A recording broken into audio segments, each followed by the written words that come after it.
So welcome, folks, to our Writing Your Personal Statement workshop. We have a couple of slides in here for you, just to kind of, introduce the topic, get your minds going, get your brain thinking, and then we'll quickly stop the presentation and really provide opportunities for you all to ask questions or start writing. This is by far one of the hardest parts about applying to graduate school, just because it's a process. Not that the action itself is not that hard, it's just a process, which means that you have to write, get it reviewed, write again, get it reviewed. I was just talking to another student who had a sister who applied to graduate school, and he told me that he had 6 drafts of her personal statement. I don't know how many drafts of my personal statement I had when I was applying to graduate school, but I had so many. Darcy, do you know? Probably 5 or 6. Okay. Yeah, probably 5 or 6. So again, this is a process, right? It's continuous, and it's just working on what you've got. To give you all some context as to where we're coming from, right? I have my master's degree from here, Cal State Fullerton, and I got it in higher education and student affairs. Darcy, do you want to share your degree? Yeah, my master's degree is in American Studies, and so the how and why of American history and culture, and I got it here at Cal State Fullerton as well. And you have both your bachelor's and your master's here, Yeah, right? both my bachelor's and my master's are here. I happen to be very fortunate that our American Studies program is one of the top 3 in the nation, so I just stayed. I just stayed. You love to hear it. And I got my bachelor's degree at UCSD, but came here to get my master's degree, and I absolutely enjoyed it, absolutely loved it. So let's dig in and let's talk about your personal statement, or starting to write your personal statement. Well, before I get into it, I just want to share the purpose of what this workshop is, and really you're going to start to see more workshops coming up, and it's really designed to break down the writing process, because I don't know about all of y'all, but I remember when I was in school, I was like, I'm not the best writer, I don't like to write, essays give me, a headache. So the idea of having to write a personal statement for graduate school seemed very overwhelming and very daunting, and I know many of us, or many students, are kind of on that same boat. They're like, where do I even begin? What do I say? How do I write this down, right? Another reason is we really want to make these groups so that you can actually get to a point where you complete your personal statement or your statement of purpose. I use those words interchangeably. I've heard that some folks have different definitions for both of them, but really it's the statement that you need to submit to your grad program. That's what we're really going to be focusing on here. And also these workshops that you're going to start to see throughout the semester as well is to create community, because sometimes it feels like, oh my gosh, I'm the only one doing this, but you're not. You have a community of support, which is us here to help you, but you have each other as well. And sometimes, although you're still struggling through it, it's nice to know you're not struggling alone. Accountability. This is huge.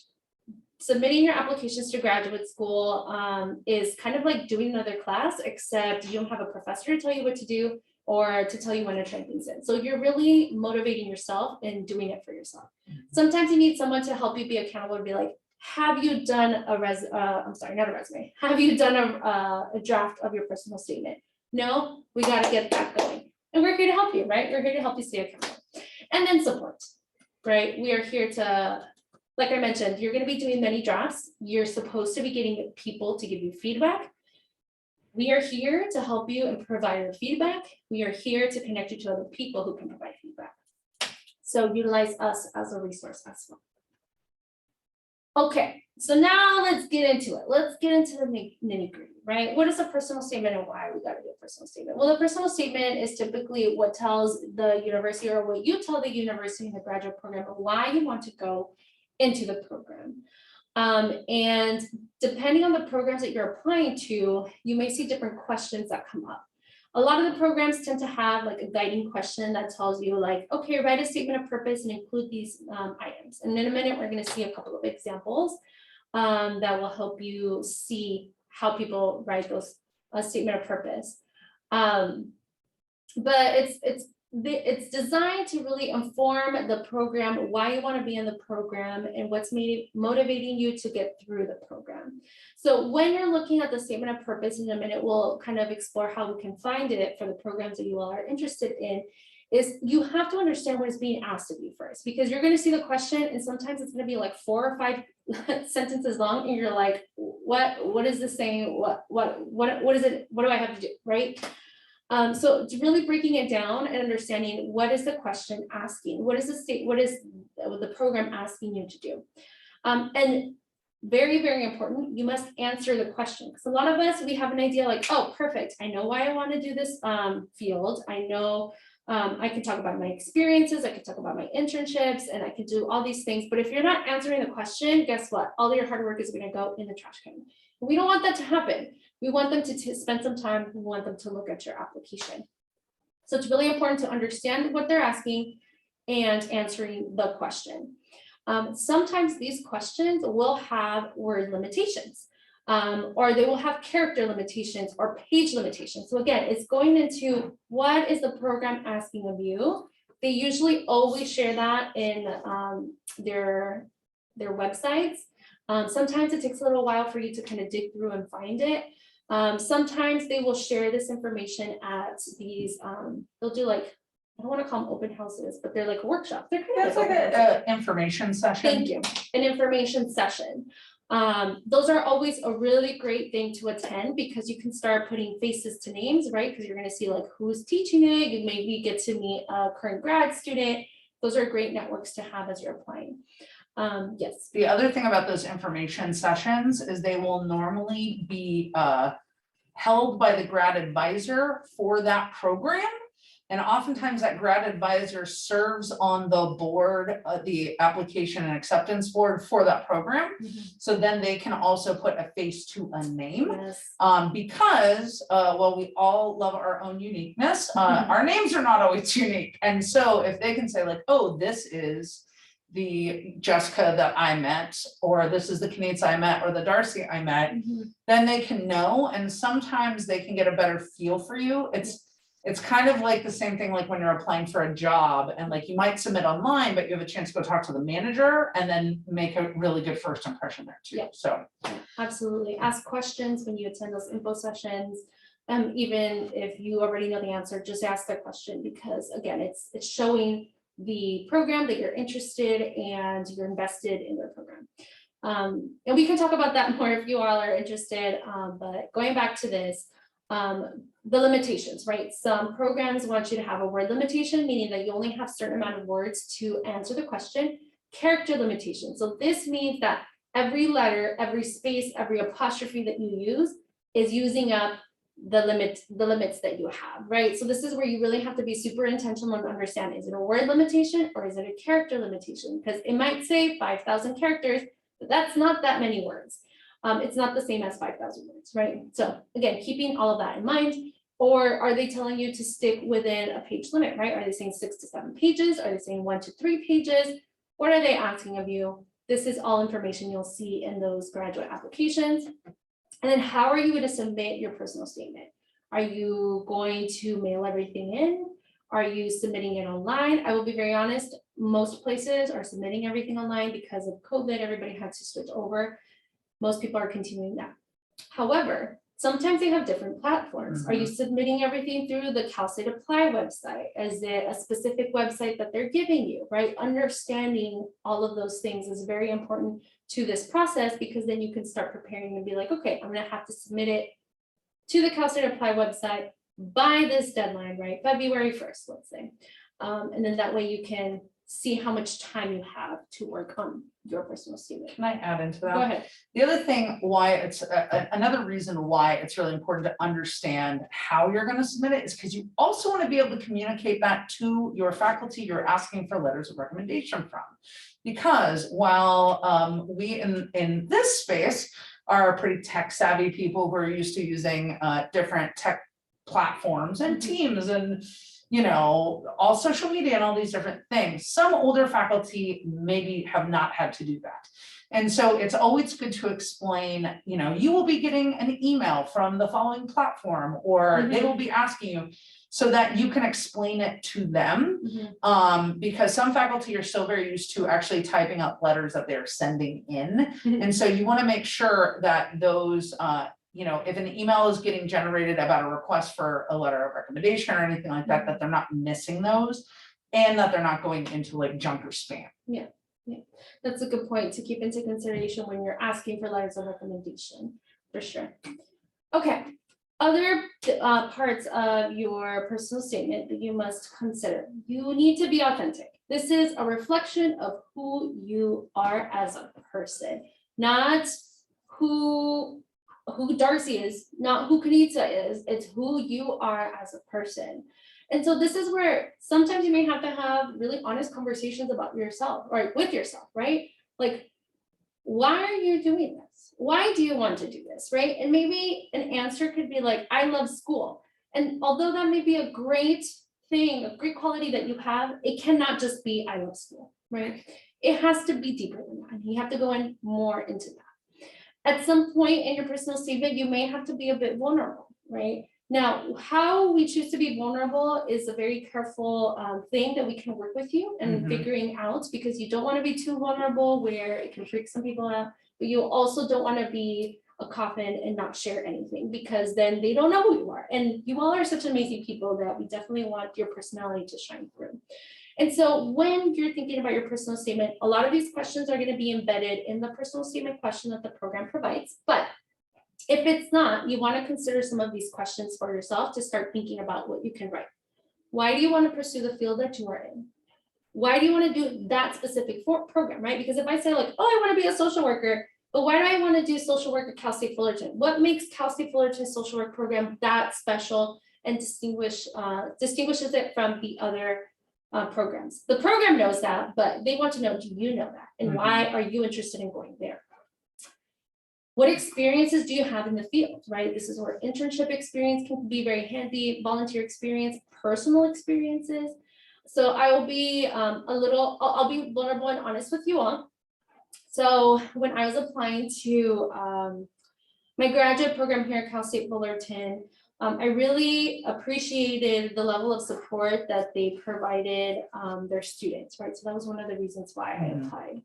It was also local to my house, and I had never been to a Cal State before, and I really wanted that experience. So that kind of tells them like, okay, why I wanted to go to Cal State Fullerton specifically. But I also decided to do higher education because I had a really rough first year at college, to the point that I was going to drop out. I had a conversation with my parent. I told them, I don't want to be in school anymore. I'm going to go work with you. And somehow or another, I ended up not dropping out, right, and continuing down my path academically. But I remember when that kind of moment passed for me, I thought to myself, I want to do everything in my power not feel the way, or help students not feel the way that I did, right? So that's the piece that I'm going to share in my personal statement. That's actually the piece that I did share in my personal statement. I talked about my struggles with not doing well academically, right? How I got my first C's, D's, and F's, and that was a huge shock for me coming from high school and being an A student. And so that's kind of the level of like in-depth that you want to get, right? Mine's very specific to my experience being in college. And so this is where we turn to you as the experts of yourself, where you get to talk about what's your why this program, why this field, and what do you want to gain out of the program? Sometimes these programs ask these questions because again, they want to see what research you've done, or are you just applying willy-nilly to any program? And a lot of the times it could be like you want to grow as a professional, you really want to go out into the field and help. And if you can touch upon specific things that the program will prepare you with, even better, right? Shows that you've done your research and that you're prepared. Yeah, and I think, you know, to touch on a couple things that Kanita mentioned as well, is like, one, it is really important to be a reflection of you, not trying to be us, but also not trying to look like this really like good student, like this typical student. And I work a lot, Kanita and I both work a lot with students on their personal statements. And sometimes I really see students, especially if they've come from a challenging background, want to kind of put that aside and be like, no, I'm just a really good student that's done really well, which is great, like, but at the same time, it's not authentic. Yeah. And, you know, I think they already trust, if you're applying to a master's program, honestly, that you are a good student. They're going to see your transcripts. Yeah. They're going to look at that coursework, but you also want to make sure that, like Kanita was saying, you do shine through, right? And one of the other questions that does come up sometimes on these personal statements are things like, can you discuss the academic challenges that you had during your time in school, whether that be K through 12, community college, the university, whatever it is, right? So one of the things that I talk about in my personal statement is the fact that we had a lot of financial trouble when I was growing up. And one of the things, like if I were applying to a second master's right now or a PhD program and that question came up, I would also bring up the fact that I was housing insecure when I was growing up a number of times, right? And that lack of stability, but yet still making it through school and doing well, like that speaks to the kind of perseverance and resilience. Yeah. Does that mean I had to give them all of the details of everything that was going on? Not at all, right? It doesn't mean you have to tell your entire story. Right. But you can use certain words, you can use certain things to kind of key them into things that might have been happening with y'all during a time, right? Without having to tell them everything. Yeah. Because even with my husband, who's starting to think about this as well as he's returned to school, he is on like draft 4 of his personal statement. And I'm like, we're going to reel some things back in, right? So that is something. And I want to touch on something that kind of bridges the gap between what we did yesterday in the grad school panel, which I know you're both at. Thank you for coming to that. And what we're talking about today is looking at specific programs and gaining out of the programs. And this is where it's something that's really important before we even actually get to this step. And it didn't get really brought up yesterday, but I want to bring it up today, is that if you are looking at a master's program, a PhD program, anything like that, please look at what the program can do for you. And the reason I bring this up is because of the fact that there are higher ed programs, absolutely. But I would imagine you probably looked at a few different higher ed programs, looked at their coursework, and saw what was more interesting to you. Yes. Yes. So it's really important to look at these different programs because one, let's say it's a master's of social work. That is going to have certain common programming, right? But then they're going to take you off into some different topics. And if you're looking at a program that does not fit what you want to do, don't apply to that program because a master's is not going to change around you. You're going to end up having to change for that master's. Yeah. So it's really important that you're looking at a program that really sparks your interest. Having that research and knowing that it is a program that really sparks your interest is going to help you answer these questions that Kenitsa is bringing up, because you can talk about, I'm so excited to continue, my research or begin research in these areas, or I've always had a passion for these kinds of things. Part of the reason that, yes, it happened to be, we had our master's program here. By no means was it a lazy choice, I promise you all, but I knew that the faculty here at Cal State Fullerton was supportive of the research areas and the topics I wanted to pursue within my field. And they worked with me because I started working in higher education to really craft my breadth area around serving students, which is something they really had not done before at the higher ed level, right? But I knew that they were going to be willing to support me in that. And so that is a big part of the reason why I chose our master's program as opposed to a different American Studies master's program. On top of that, I could then, because I knew those things, I could speak to in my personal statement. I could say, these are these things that I want to continue on. These are the reasons why I'm very excited about this program and the faculty here. I, like Kenitsa as well, had some challenges. I was an adult returning transfer student. I'm not sure if either one of you know that, but for me, when I was getting ready to leave community college with my AA, I took a lot of time off because of some life that had happened, but I had an advisor right before I left saying I needed another math class before I could ever transfer. I majored in humanities and social sciences for a reason and not math, because math is really challenging. And so by this one statement of you're going to need another math class before you transfer, it kept me out for a long time. And it wasn't even the correct information.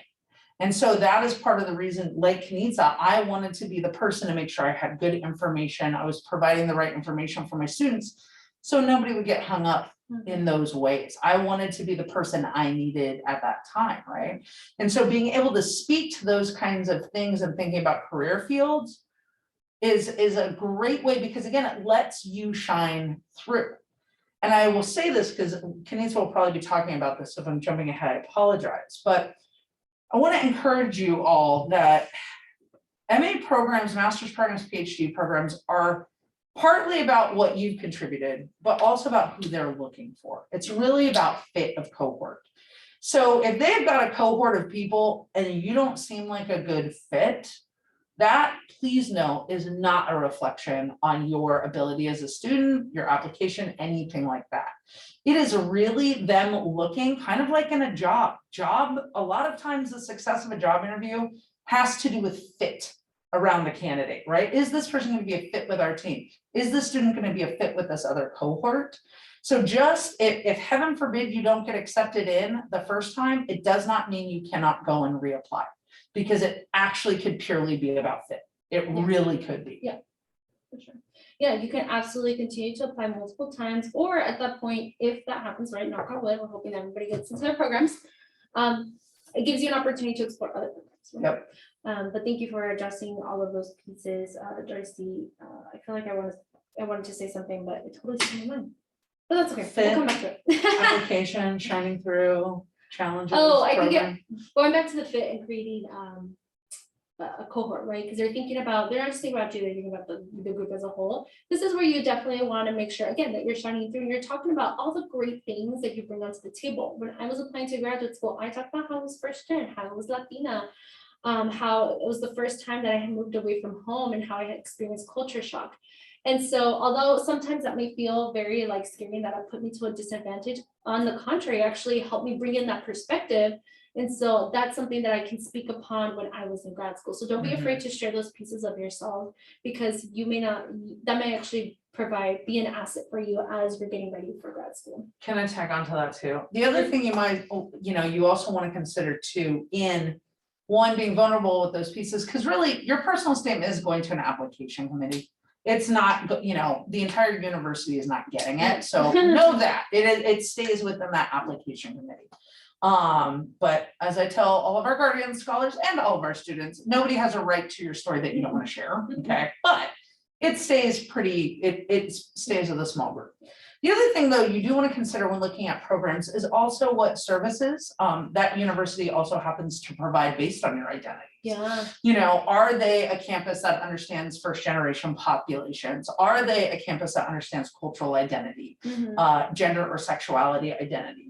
I had a student that I advised a couple of years ago before I was with the center, when I was in the AAC, who was an out lesbian, had a girlfriend.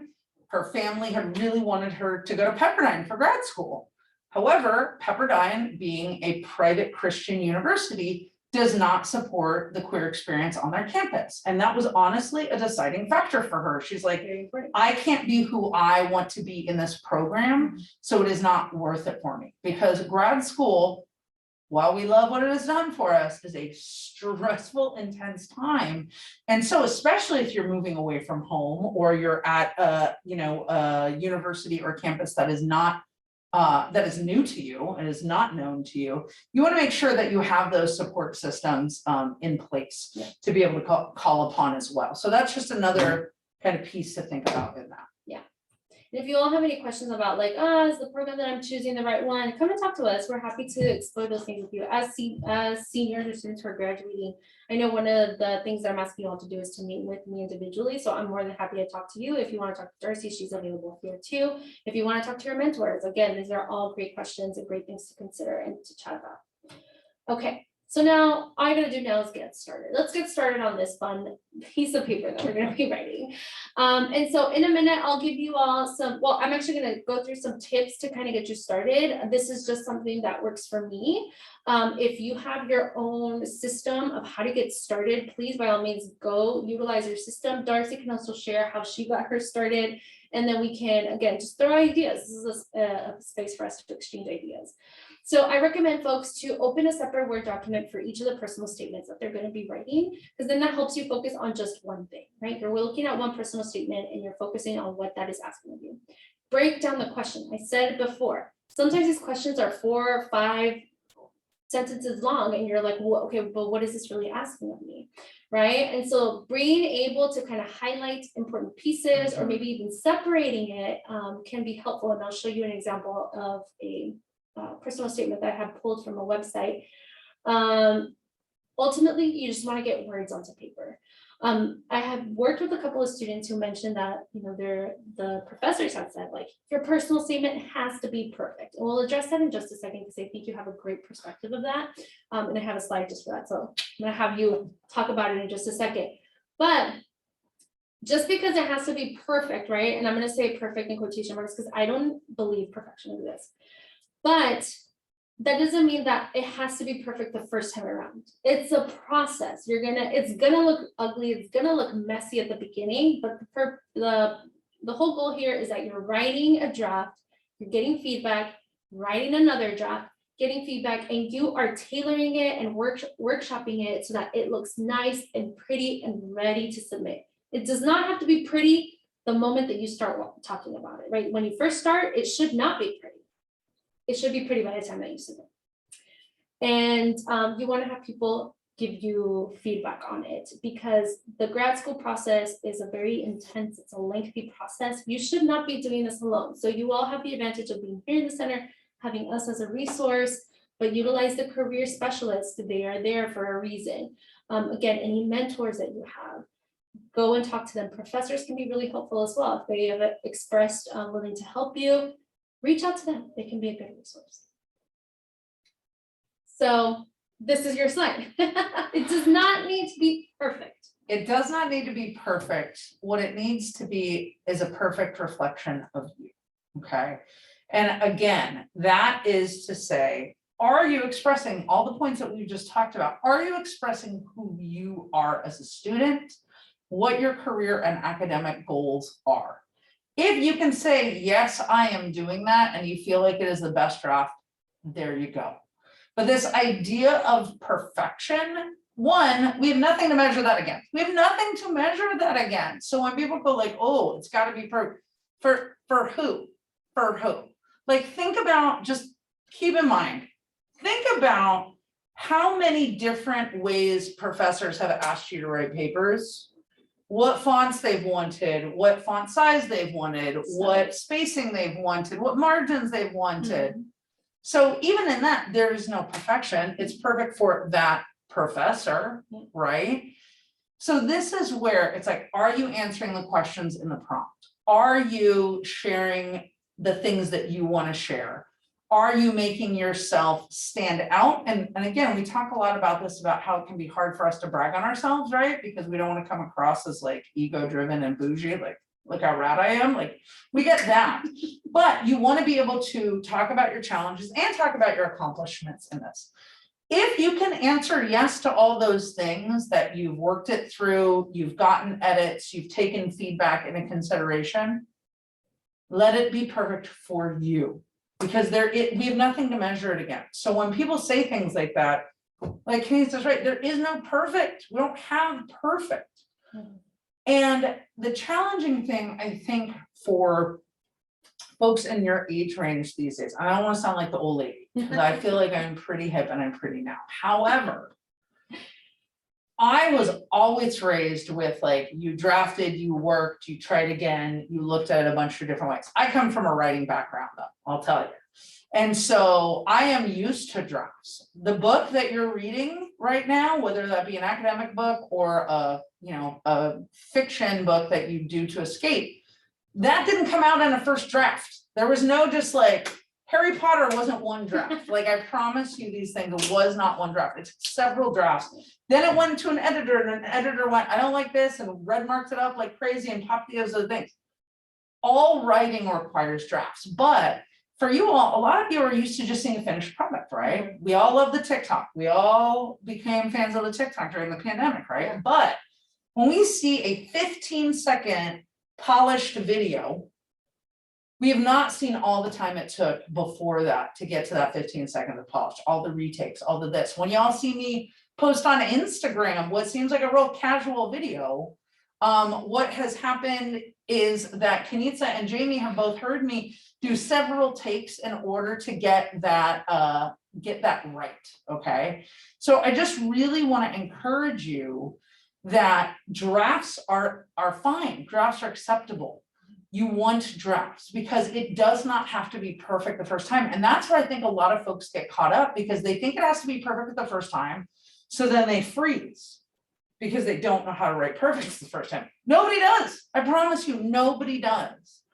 And usually the people are like, I just wrote it in one afternoon. Mhm. Cool, that's your first draft. Yeah. It's always the first draft, because there's always ways that it can be incorporated, all this. Prime example from recent in my life. I just did a conference presentation last Monday for the American Folklore Society. And I had all my research, I had all my stuff laid out, I knew it was there in a file, I'm gonna sit down and write this paper.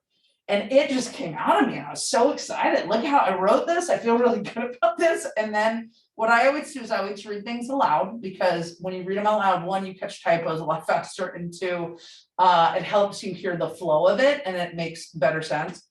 I got like a quarter of the way into that, was like, I'm gonna need to do some editing, right? But in my brain, I was like, yeah, I know better than that, right? So again, drafts, and it does not need to be perfect, it just needs to be perfect for what you wanted to express, right? And again, that's where Kenitsa and I can come in. If you have challenges where like, I'm trying to say this, we can help you with that. We can give you suggestions on that. Are we writing your personal statements for you? No, we are not.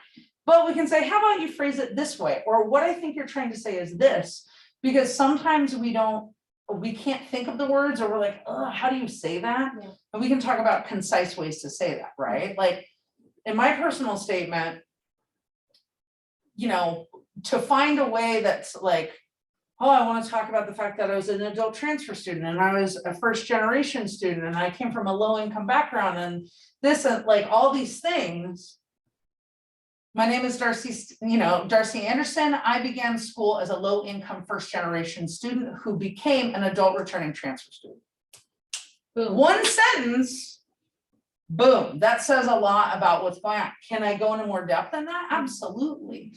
But this is where we can kind of hit on those things. Have I told everyone my whole story? Nope.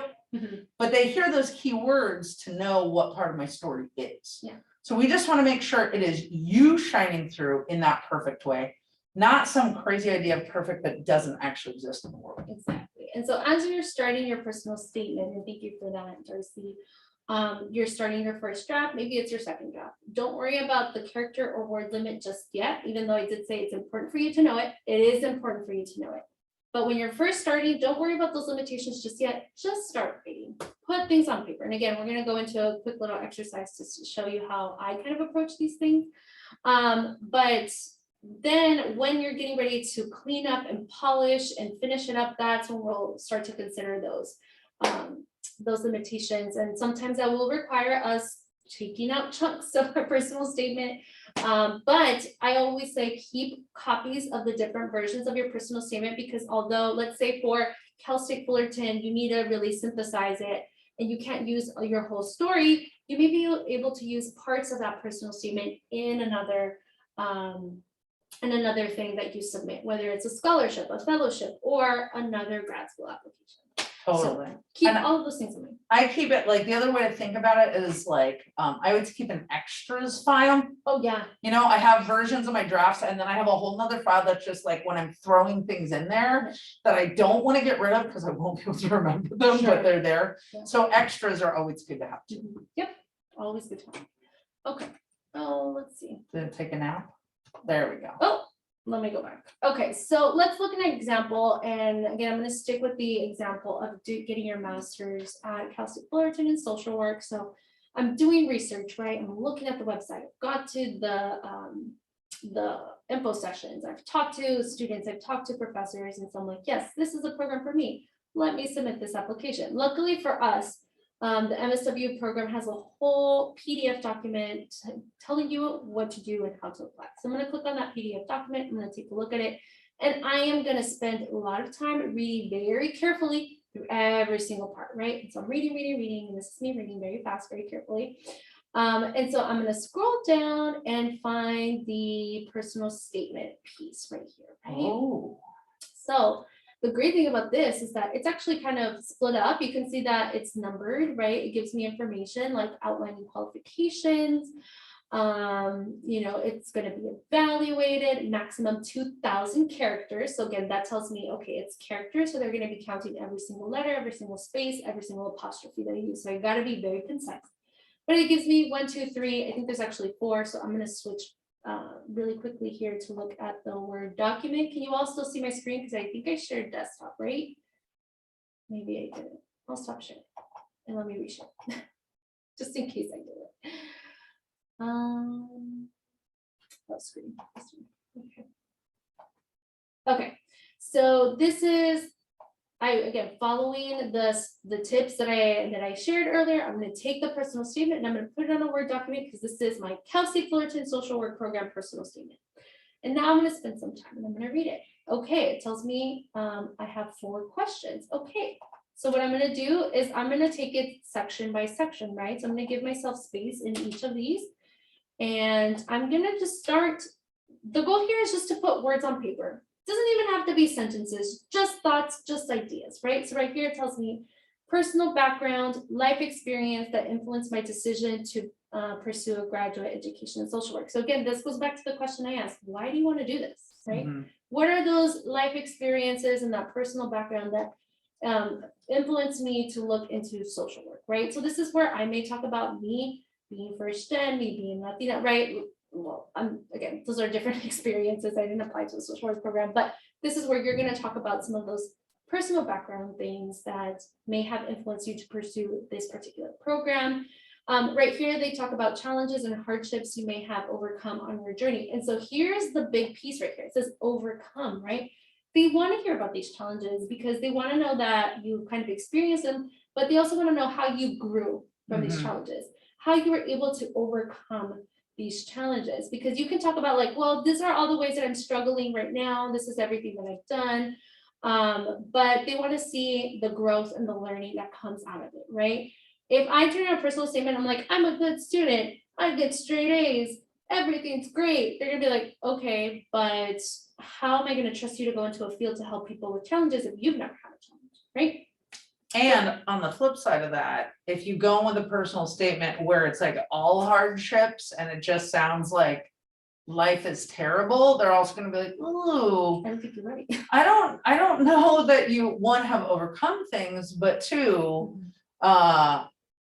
it may lack sense of self and sense of it may not come across that you know yourself very well because you're still kind of in that space.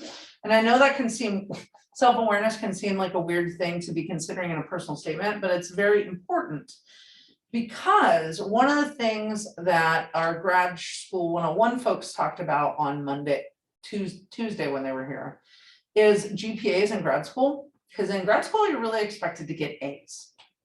B's, they're like, C's don't exist in grad school. They just don't, right? And so they want to make sure that you're coming in and you're ready to like strive for that, you know, top of the line work. And this is where especially with a question like this, as Kanitsa was pointing out, this is where you can talk about negative things, but in a positive way, which sounds very strange, right? Like, I don't know, think about like I think about job interviews a lot in this as a hiring manager, right? Because of the fact that like, if you ask about like, Kanitsa, can you tell me about a time you encountered a challenging person at your work? Now, Kanitsa could answer that and just take apart someone, or she can answer it in a way and says, well, you know, I had a person that I had a lot of trouble communicating effectively with. And so it took some time, but after, you know, some trial and error, we really got our rhythm down, right? That's really different than being like, they were a terrible communicator, it was so bad, right? Same kind of thing in this. Like, I can talk about, you know, in a personal statement, being housing insecure and how challenging that was as a student. Now, I could totally take the negative route of like, we had to move a bunch and I had to give up my dog and it was so terrible. Those were terrible things for sure. I am not trying to sidestep those. But in this, I would say something like being housing insecure was very challenging for me as a student. However, thanks to the support of friends and family during this time and still making space for my academics, I was able to overcome, right? So there's a difference in those kinds of things, right? So you can kind of think about, how do we talk about the negative and positive ways? Or if you're having that challenge, again, this is where we come in. When we can talk about like, oh, let's maybe bring that up a little bit, right? And looking just at the things that Kanitsa's right now, student, first gen, want to drop out of college, housing insecure, food insecure, right? why these kinds of experiences, right? For our guardian scholars, perhaps it is being in the system that has inspired, right? Those are appropriate things to talk about.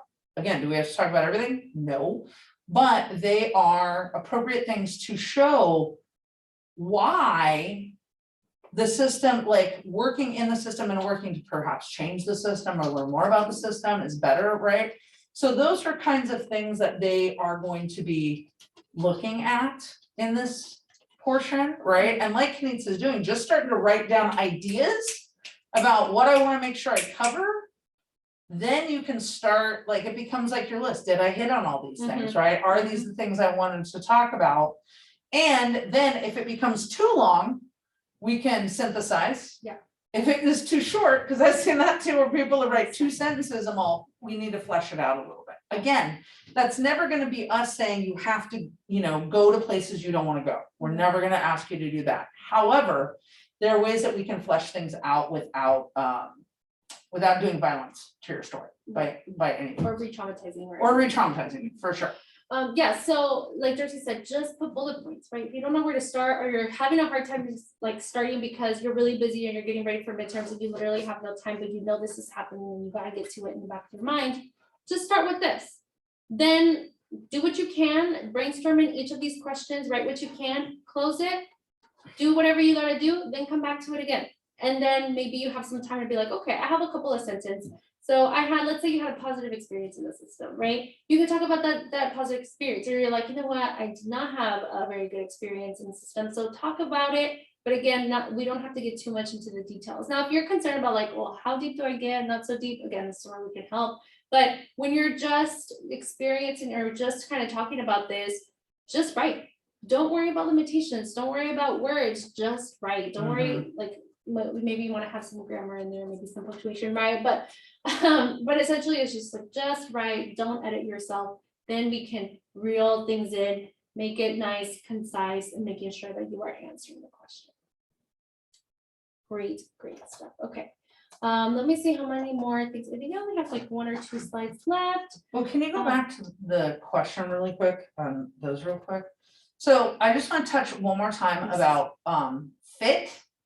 You know how we're talking about fit a little bit ago, that 4th question about experiences with diverse populations and groups, right? And how those experiences have contributed your interest in social work. That is a question about fit, my friends. It really is, because of the fact that they want to make sure that you have an understanding of diverse populations and how to work with them. Yeah. Because social work is all about working with diverse populations.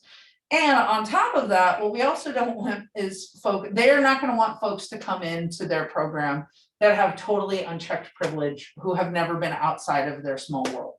So this, when we talk about fit, that's a question around fit. That is a question around fit. Okay. And so then this is the last part where you all just get started writing.